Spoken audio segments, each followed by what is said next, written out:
Hi, readers. It's Lori, and I'm finally doing my Ask Me Anything or Ask Me Questions video for you today. I got my Square Books t-shirt on, and it's a cozy day for me to film. And I thought today would be a good day for me to just kind of sit and chat with you and answer the questions that you submitted. So here we go. I'm going to read these from my list of them in my Word document, so be patient with me as I glance down. So Kaylin asked a couple of questions. What drew you to Mississippi after living in Chicago and Florida, etc.? So I grew up in the Chicago area, right outside of Chicago on the south side, even though I do root for the Cubs, who are on the north side. But I actually was raised there from birth to the age of 13, I think, when we moved because I was starting high school to Florida. And my parents were tired of the cold and shoveling snow and all of those kinds of things that happen as a result of being in Florida. And so they decided, because we had vacationed in Florida for a number of years, they decided that we were going to move there. I was not keen on leaving. I was very, very happy with where I lived and my friends. I had gone to school with the same people from kindergarten all the way to eighth grade. I was having to say goodbye to all my friends, other family that lived nearby. It was just really traumatic for me, to be quite honest. And the sort of the bait that they put forward for me was that they were going to buy me a bicycle, which they did do. They bought me a really nice 10-speed bike, if you remember those. That really wasn't quite enough.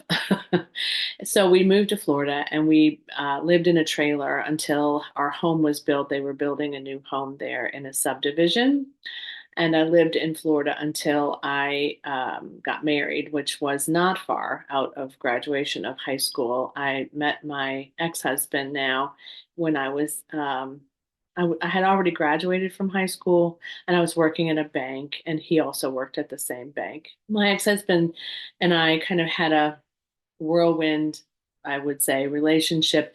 And he enlisted in the Navy and became a Seabee over time. And that is how we ended up living in a number of different places over a span of about 20 years that we were married. However, we were married for 20 years, but we didn't live together a large part of that time. So, there was definitely a lot of single parenting for me.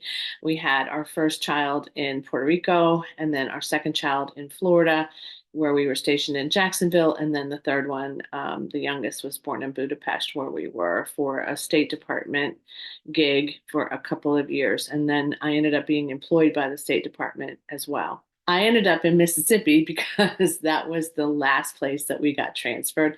We came here from Washington, D.C. We had been here once before, and it was only a year or so. It was in between stations, if you will. And I wasn't keen on Mississippi particularly, but didn't have a lot of friends. I didn't, kind of get out or do anything much, and didn't really cement myself or commit myself to this place because I knew it was very temporary. We returned here, and because that experience wasn't great, I had said, I'm not going to stay here for more than the 3 years that we're supposed to be here. After that, I'm out. But what happened was we ended up getting divorced. And so I said I would stay till the kids finished high school. And of course, my youngest is 35 now. So obviously, I've stayed beyond that.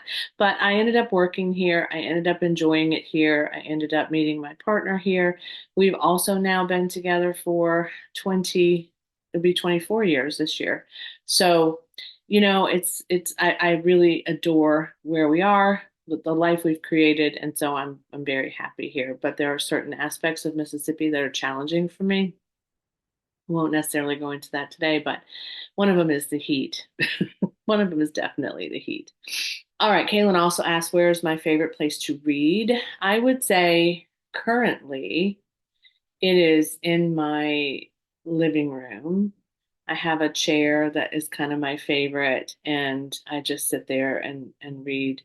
I also kind of want to build a little reading nook in our bedroom. We're just looking for another chair because I want a comfy chair, and so I may end up there soon.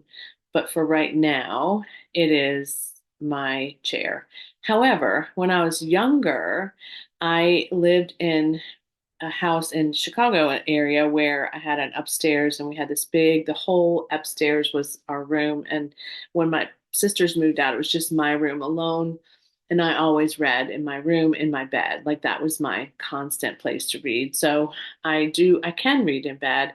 It's just not usually now my favorite place. I don't know why, but it isn't anymore. What snack do you like to indulge in when you're reading? That is a great question. I usually have water or coffee, sometimes wine, although I don't drink as much wine now. I mean, I very rarely have wine these days. So it can't be a greasy snack for me, right? Because I don't like to get a book messy. So usually I would say it's chocolate covered almonds that I will eat sometimes while I'm reading.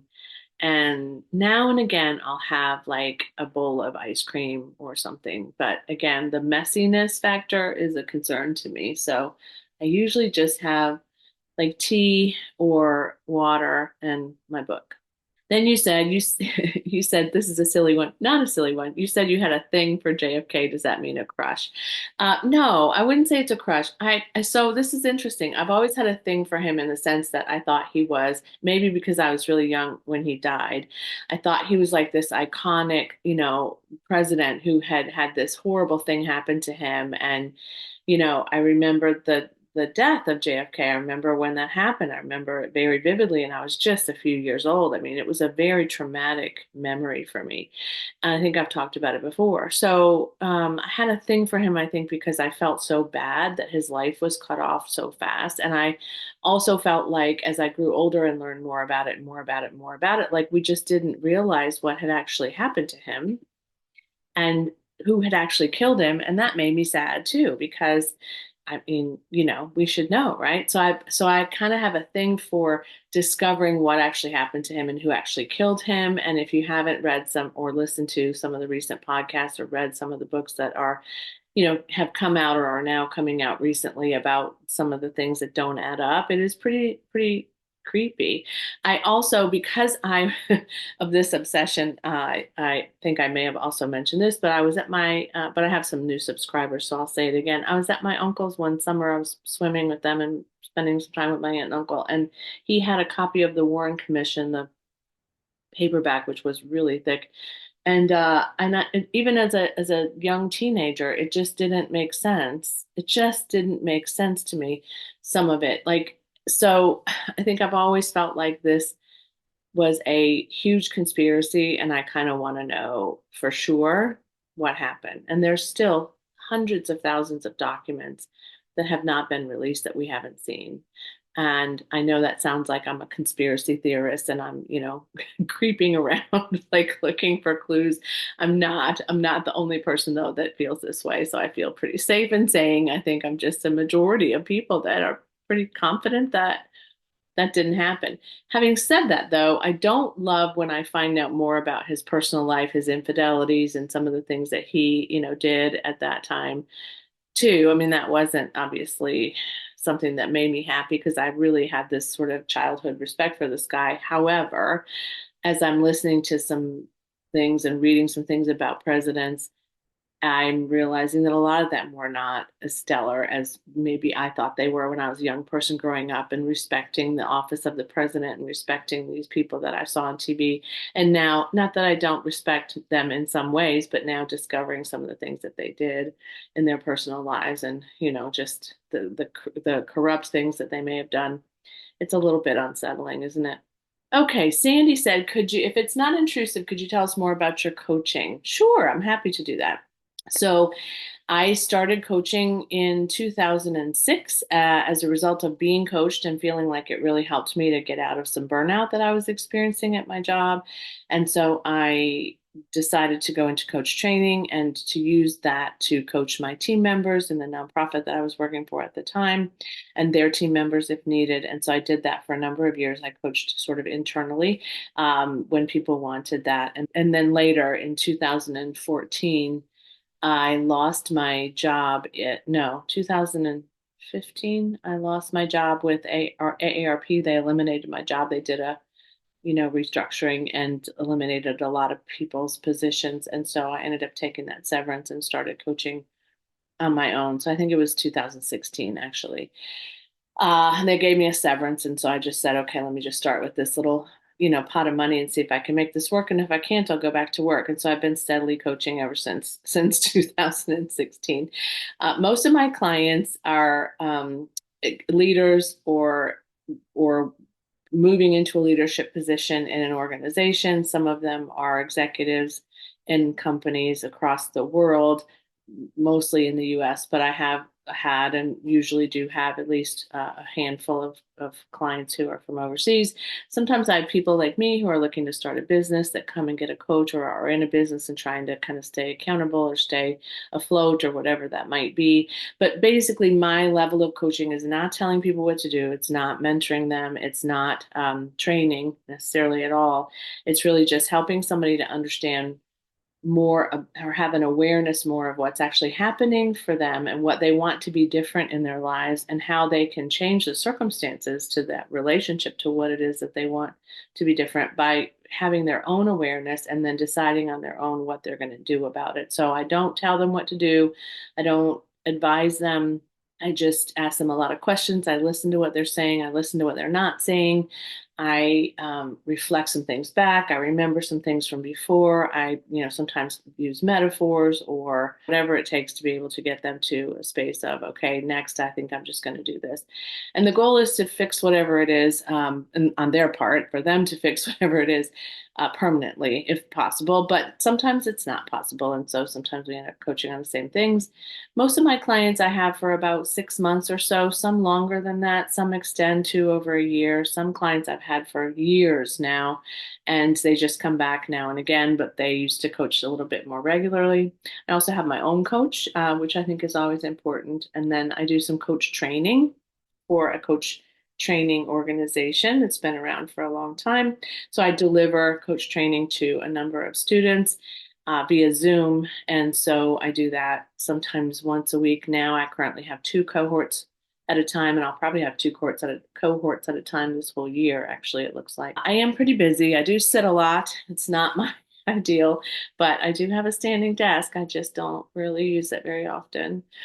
But I love it. I love my clients. I love the students. I love the work. It's just incredible. And essentially, I just help people to become a coach. And then I, of course, coach people to really kind of change whatever it is that they want in their lives so that they have a better experience. I do some team coaching as well, which was one of the things you mentioned that you used to do seminars and retreats and had guest speakers that talked about team building and, different and working with different people. Yes, I do sometimes talk about characteristics and authenticity and kind of our preferences and the ways that we do things. And once I discover a person's preferences and values and the way they do things, and sometimes they come in with an assessment, that they want me to kind of coach them around. That's a very important aspect of it. And yes, I have done some team coaching and I don't do as much of it, but I do enjoy it. And that really is just to help the team to continue to work together toward whatever it is that they've been asked to do as well. So it's great fun and I love doing it. I don't do a lot of in-person coaching anymore. I did do more of it at one time, but I do not do that anymore. Okay, so Molly then told me that she grew up in Evergreen Park, Illinois, which I absolutely know where that is. And she could not stand not seeing the horizon because she was able to do that in Minnesota. And I can relate to that. Also, my mother was born and raised in Minnesota, her whole family, my aunts as well as my grandparents that I didn't know because they passed away, but grew up in Belgrade, Minnesota, if that is interesting to you. So your big question was, can I talk about how many kids I have? Because you get confused. Yes. And Molly also wanted to know more about my profession. So hopefully that answered your questions, but I'm happy to answer more if you all have them. Okay, so I have three children. My oldest is Sarah, and she is a lovely, sweet person who is one of those people that just wants to help everybody. And she does, sometimes at her own detriment. So she will not be surprised if she watches this and hears that, because sometimes I say, you know what, you got to take care of you first so that you can have the energy to be able to do everything that you need to do to make your best life happen. And then maybe if you have some extra time and space and heart then you can help other people too. But she's incredible and so sweet. Sarah has an intellectual developmental disability as well as some physical challenges that were a result of a genetic anomaly that occurred as Sarah was, being created. And so but we didn't know that anything was really going on for Sarah until she started school. And she also has ADHD, so she had a lot of hard time focusing. And even though she was advanced pretty well in terms of her left brain functioning, her right brain functioning was a little bit less advanced. And so over the years, she's had some support within the school systems, obviously, and had an IEP and all those things. And so she graduated with a completion certificate rather than a diploma, but she probably could have if I would have pushed it farther. It's interesting because I have a friend who did push the diploma for her son and did not want him to get the certificate. And she's had some challenges with getting him some resources and some things as a result of that. And so, yeah, it's tricky either way. But Sarah wanted to, when my ex-husband and I got divorced, when they all decided who they wanted to stay with and live with, Sarah wanted to stay here with me, but she also said that one day she'd like to have her own apartment. And so she does have her own apartment with some supportive care there, but she lives by herself at this time, although she has on occasion had a roommate, and she goes to church and she goes to work, and she doesn't drive, but for the most part she's very, very independent, and she just is a great human being on the earth. And then I have my middle child, who's a boy. That's my son, Matthew, and he is a paramedic and he's a director of safety at a shipyard nearby. So he works with a lot of kind of high stakes response stuff, and that can be really challenging, I know, and stressful for him, but he's very good at it. He's very calm in crisis. If he's not calm internally, we very rarely know it because he's always just even. It's really like incredible. And I think he was kind of not sure what vocation he wanted to pursue as he was entering into college. We thought he was going to go in a totally different direction. And he was always really good at music and a great musician and was in the band and performed and just it was incredible at that. So that was where we thought that was going to end up going. But he, toward the end of his time at school, decided he wanted to become a paramedic. And first he was an ENT, then of course moved into the paramedic space. But he did ride an ambulance for a long time. So he's my calm, funny. All my kids are funny, but he's my funny, like sarcastic, funny guy. And he's kind of the quiet genius, I would say, in the thinking and the ways that he kind of unpacks things. He reads a lot of nonfiction. Sarah reads a lot of nonfiction too. She reads memoirs. I think I've told you that. He reads a lot of nonfiction. It's also a lot more around economics, around politics, around team building, around thinking and kind of grasping cognitive concepts. And we do have some similar reading experiences, he and I. And he does read some fiction now and again. He's read a little bit of Dan Brown. He's read Andy Weir. So he likes kind of some pretty action-packed stuff typically. And then he's married to Mary, my daughter-in-law. They met in college. So that was, just a really exciting, nice thing. They have three children. So they have Candace, which is my oldest granddaughter, who's 17, I think. Yeah, she's 17. Oh, God.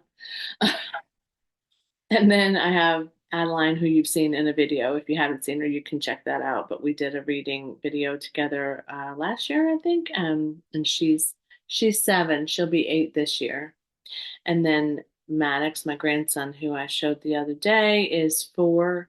He was born on Christmas Eve, and he was kind of a surprise baby. So, and then my youngest is Megan. She's a teacher. You've seen her in some of the other videos too. We did right before she got married last year. We did a series called Something Old, Something New, Something Borrowed, Something Blue. If you want to look at the backlist of videos that I have recorded, if you haven't been here that long, she and I talked about books for those couple of months leading up to her wedding. She's the one who lives in New Orleans.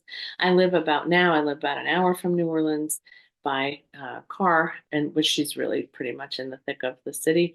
And she's married to my son-in-law, Jesse, and they are currently expecting. So that is my big sort of surprise news for everybody. We've been keeping it a secret for a bit. She's in her second trimester now, and they have been trying for a baby for a long time. So we are just so happy for them. They got married last March. It's just a perfect match. I guess I'm really lucky in that regard because my kids ended up finding just really amazing people. Hopefully that clears up the confusion a little bit.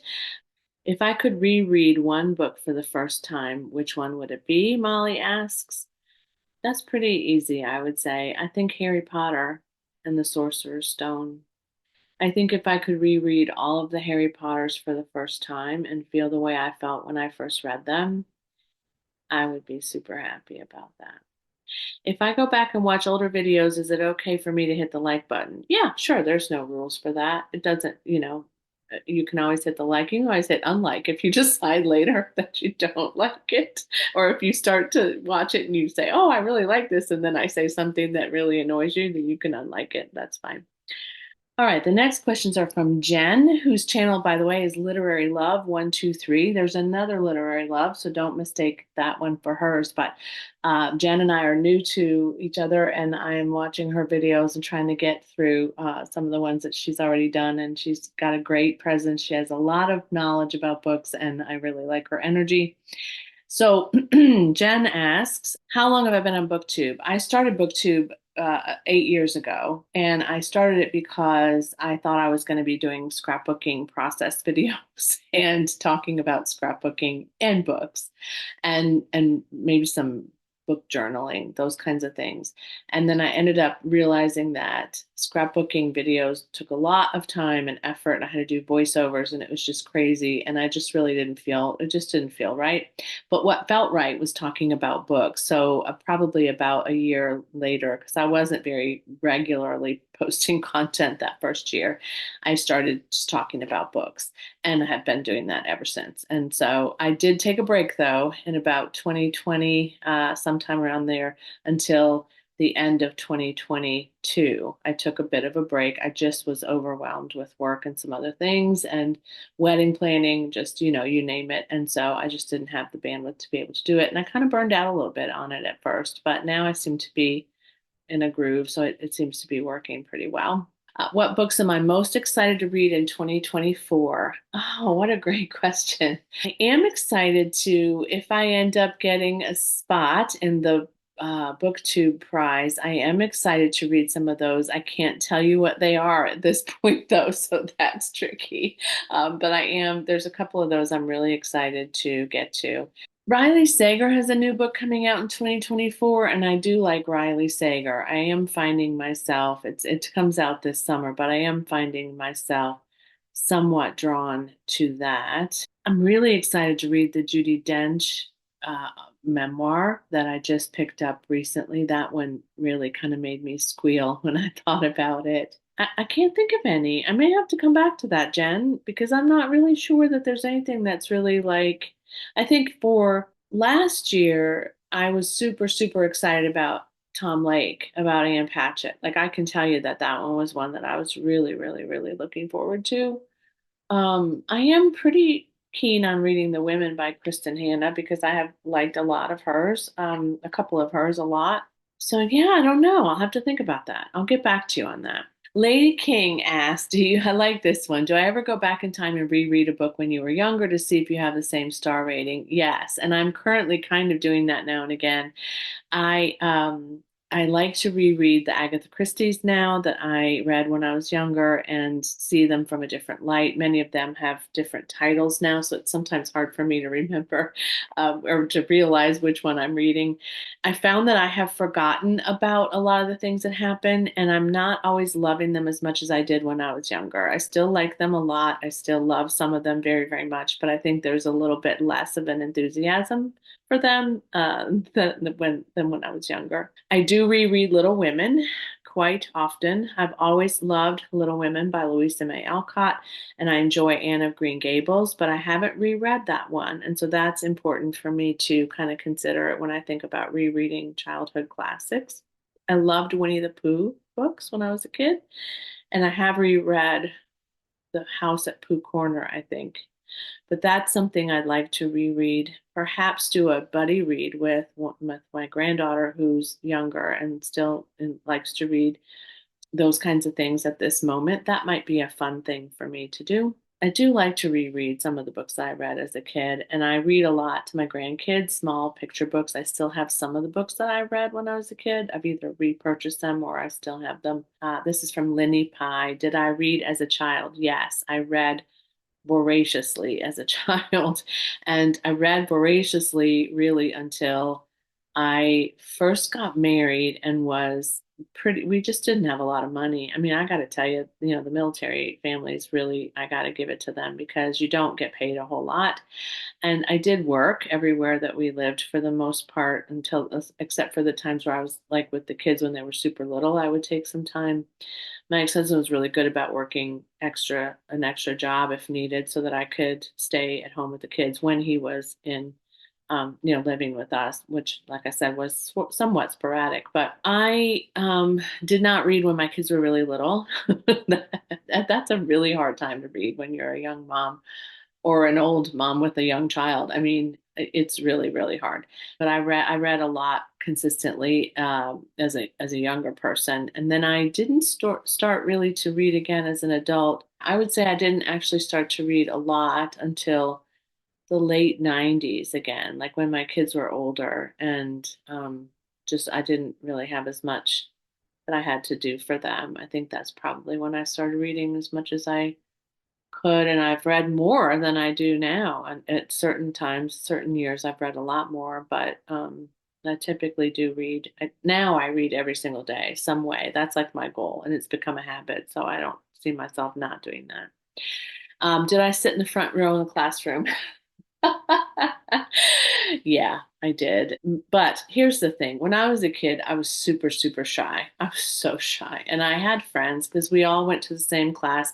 I went to a Lutheran primary school from kindergarten to the eighth grade. So I went through that whole process with the same kids every year, all along. I mean, kids would come and go, but for the most part.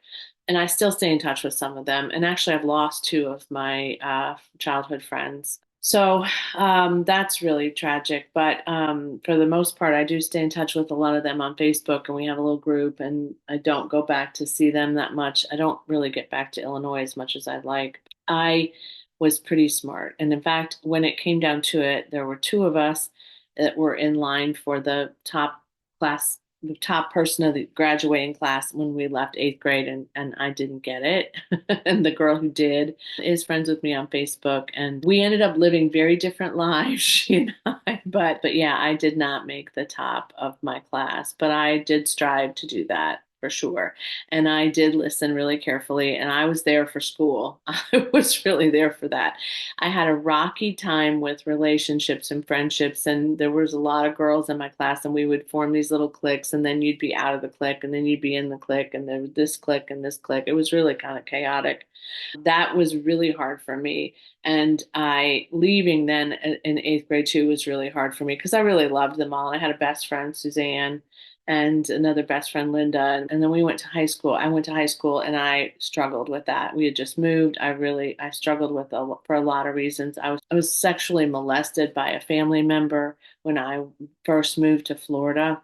And while I would say it was mild compared to what it could be and is for a lot of young people, it was challenging to me. And I'm not going to talk about that a lot here, but I'm not, it's not like I hide it. It's just I don't want other people to be, having a response to that as they're watching either. I didn't tell anybody until I was an adult, except for my one sister.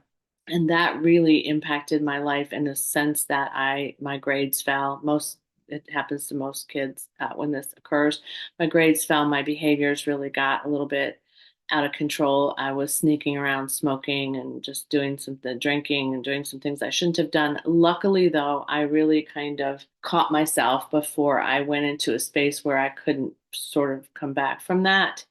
And I ended up in the last 2 years of high school really kind of redeeming all of that. So I did okay. Let's just say that I did okay in high school. But in college, I graduated at the top of my class.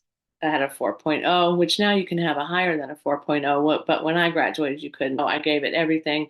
I didn't finish college until I was older because we were moving so much. I couldn't complete anything in one place until we actually came here. So I really am grateful to Mississippi for that because I was able to finish and really kind of carry on with a lot of learning here, which made a big difference for me in life. Okay, I think that's all the questions that I found anyway, but I could be wrong and there could have been some on Instagram that I missed because I can't even find that original post. So I'm happy to do another one of these at some point. You may be so tired of this one by now, you're like, no, we're never going to do another one. With you. We don't want you to do another one, but that's okay. I mean, I'm pretty easygoing. I enjoyed this. It's good to get to know each of you too. So tell me anything you need me to know about you. If you've done one of these videos on one of your channels, if you're watching and you want me to take a look at it, pop it in the comments so I can, because I'm always curious about people too. I maybe share too much sometimes, so I have to kind of watch that. Generally speaking, you guys are a great group of people. So I'm not worried about you. Sometimes I worry about these people that kind of drop in for nefarious reasons. So hopefully we won't have any trouble with that. Thank you so much, all of you. Appreciate all these questions. This was a lot of fun. I hope you enjoyed it too. And as always, happy reading. Bye.